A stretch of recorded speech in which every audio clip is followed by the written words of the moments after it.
Continuing with our survey of immigration laws, in 1882, the Chinese Exclusion Act was enacted by Congress. We will spend the next lecture examining this in detail. But for our purposes now, the important point to note is it was the first time that the United States Congress had specified that a particular race or nationality could not immigrate to the United States and could not become citizens of the United States. But in the World War I era, we also see the first quantitative restrictions on immigration. So if we think of open borders before World War I, it is true that there were no numeric limitations. Anyone could come who had the means, except for the Chinese Exclusion Act. I want to spend some time briefly talking about three major pieces of legislation in the 20th century. These three acts of Congress form the basis of immigration law in the United States today. The first is the Immigration and Nationality Act of 1952.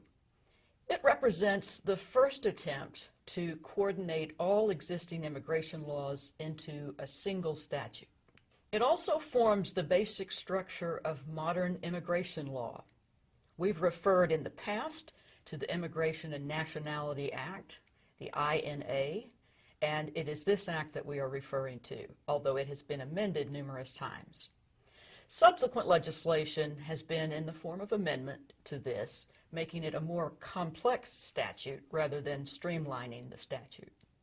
But what were its major features? Qualitative controls continued. These, again, would exclude persons who were likely to become a public charge, criminals, persons with diseases, and so forth. But it also imposed, for the first time, a national origin quota system. This national origin quota system drastically limited the numbers of persons who could immigrate from certain parts of the world. Arab countries, for example, were limited to 100 persons per year. Northern Europeans, by contrast, had far more liberal numbers. The Immigration and Nationality Act of 1952 also instituted a labor certification system. The labor certification system was designed to protect American workers, with the idea that foreigners could take jobs in America only if the employers could prove that there were no American citizens available and able to take the job. The Immigration Act of 1965 was a landmark piece of legislation.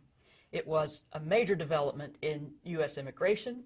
It occurred during the Civil Rights era, and its most important component was the act abolished the national origin system. It certainly made America more welcoming to those immigrants from countries that were formerly restricted, but we still had quantitative controls, so there are per-country limitations implemented instead. The last piece of legislation that I want to touch on here briefly is the Immigration Reform and Control Act of 1986. It's also known as IRCA by its initials. This represented a major change in U.S. immigration philosophy, and I want to touch on some highlights of that major change.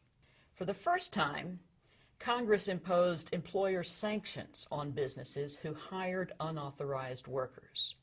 Prior to 1986, there were no such sanctions on the employers, only on illegal immigrants themselves. This legislation also provided a one-time amnesty for illegal aliens, those who had entered the country without documentation, and through this act, just over 2 million persons were legalized through a process that was established in the statute. The idea was that the combination of employer sanctions and a legalization program, a pathway to citizenship, for those undocumented aliens who were already here would solve the problem of undocumented aliens arriving in the United States. But inadequate quotas remained. Visas were limited from all countries and in all categories, as they remain today.